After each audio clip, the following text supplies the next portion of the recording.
Six class कल हमने 3.7 exercise शुरू की थी और 7 तक हमने क्वेश्चन किए थे।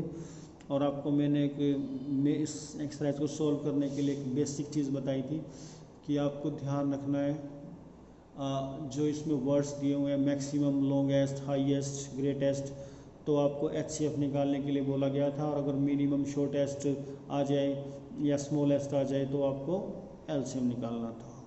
ठीक है, तो सेम चीज़ें ही आपको बचे हुए क्वेश्चंस में करनी है। 8th क्वेश्चन है जैसे find the least number which when divided by 6, 15 and 8 leave remainder 5 in each case. उसने कहा कि वो छोटा नंबर, छोटे से छोटा लीस्ट नंबर निकालो जिसको हम 6 से, 15 से, 18 से अगर हम डिवाइड करें तो वो कंप्लीट डिवाइड ना हो, हर तीनों ही केस में 5 रिमाइंडर आए, तो हमें वो नंबर निकालना है लिस्ट। तो फर्स्ट ऑफ ऑल हम इन तीनों का LCM करेंगे, तीनों का कंबाइंड LCM निकाल सकते हैं। 2 से किया 2 3 जा, 15 नहीं जाता 2 की टेबल में, 18 जाता 2 9 जा, फिर 3 से किया 3 1 जा, 3 5 जा, 3 3 जा, फिर 3 से किया 1 5 3 1 जा 3, फिर 5 से किया 5 1 जा 5 1 जा 5 1 जा। तो आपको ये मिल गया इन तीनों का LCM 2 3 5, इनका आपको LCM आ गया 90। ठीक है, अब हमें वो नंबर तो पता चल गया, लेकिन उसने कंडीशन, अब ये अगर हम देखें ना, जो 90 है ये 6 से भी डिवाइड होता है, 15 से भी होता है, 18 से भी होता है, लेकिन उसमें एक कंडीशन थी कि हमें रिमाइंडर भी आपका 5 बचना चाहिए। ठीक है, तो 5 रिमाइंडर बचे, उसके लिए हम क्या करेंगे, जो भी आपका LCM आएगा उसमें उसको ऐड कर देंगे। So the required number is 90, तो आपका LCM आया था, रिमाइंडर कितना बोला था उसने 5, तो उसमें 5 ऐड कर देंगे, तो आपका आंसर इज़ दिस 95 को अगर आप 6 से, 15 से, 18 से अगर आप डिवाइड करेंगे तो डिवाइड करने के बाद एक कंप्लीट डिवाइड नहीं होगा, इसमें रिमाइंडर आपका 5 बच जाएगा, तो it is our answer. Okay, 9th question है find the smallest 4 digit number which is divisible by 18, 24 and 32। ये क्वेश्चन 4 की तरह आपने कल क्वेश्चन 4 किया था। फिर भी आपको, आप खुद इसको ट्राई करना, मैं आपको फिर भी एक हिंट दे रहा हूँ, अगर ना आए तो फिर आप WhatsApp पे आप डाउट में डाल सकते हैं हिंट। 18, 24 और 32 का सबसे पहले तो इसी तरह से आप LCM निकाल सकते हैं।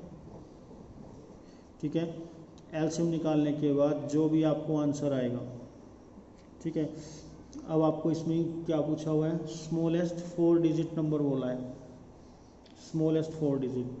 ठीक है, जो भी आपका LCM आएगा वो find the first 4 digit multiple of LCM।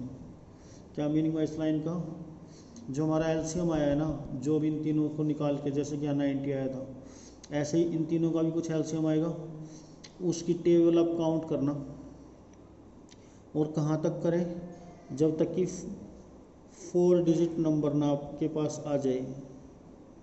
ठीक है, मान लो कि ऐसे मैं एग्जांपल दे रहा हूँ, मान लो कि इस तीनों का LCM 400 आ गया, मान लो। ठीक है, 400, अब LCM ये आया, लेकिन इसमें डिजिट तो आपकी 3 हैं, लेकिन हमें 4 निकालनी है, तो मैंने बताया था आपको 4th क्वेश्चन में भी, आप इसकी टेबल शुरू कर दो 400। अब ये आई थिंक 4 3 हम करते हैं, यानी 400 मल्टीप्लाई 3 करें तो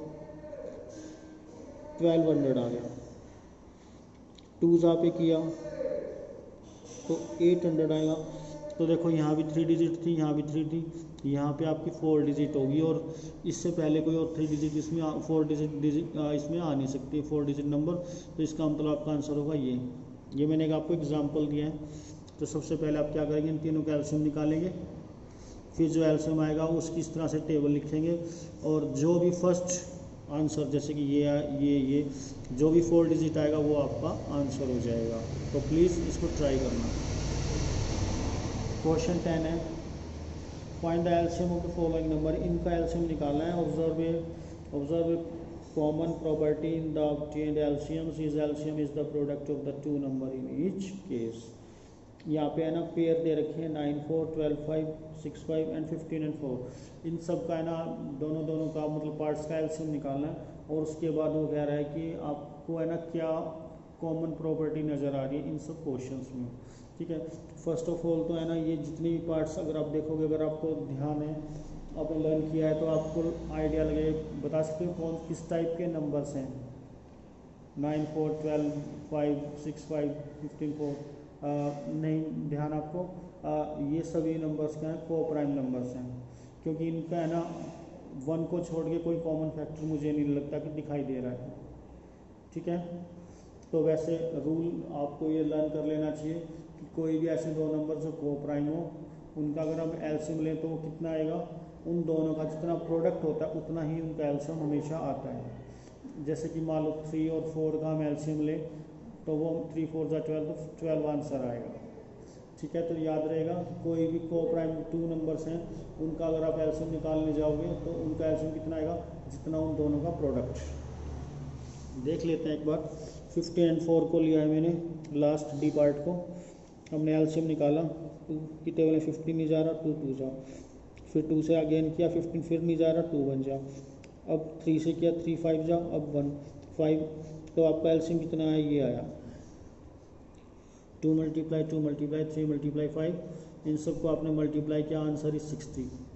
अगर हम इन दोनों को डायरेक्ट मल्टीप्लाई करके देखते हैं, क्योंकि को प्राइम नंबर है, कभी आपको हो कि हर जगह ये रूल होगा, हर जगह रूल ये यूज़ नहीं होगा, ओनली को प्राइम नंबर्स जो पेयर में दिए हुए हैं उनके बारे में बात हो रही है। तो 15 एंड 4 इनका मल्टीप्लाई करा तो ये भी 60 आया। Yes, these are the same. आप बचे हुए तीनों पार्ट्स भी करोगे तो आपको सेम इसी तरह के रिजल्ट मिलेंगे, जितना एलसीएम आएगा उतना ही उनका प्रोडक्ट भी आएगा। जैसे कि मान लो ये 6 5 है तो 6 5 जब 30 होता है, जब आप इनका एलसीएम निकालोगे तो एलसीएम भी 30 ही आएगा।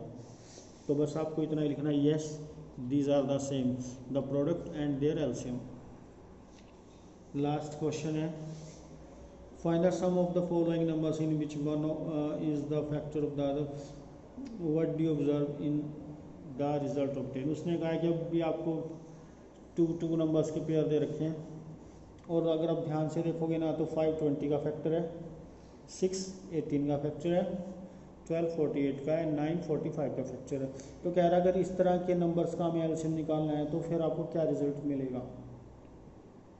ठीक है, अगर कोई भी ऐसे दो नंबर जिसमें से एक दूसरे का फैक्टर हो तो हमेशा जो एलसीएम आएगा ना वो हमेशा लार्जर नंबर आएगा, जो भी उन दोनों में से बड़ा हो।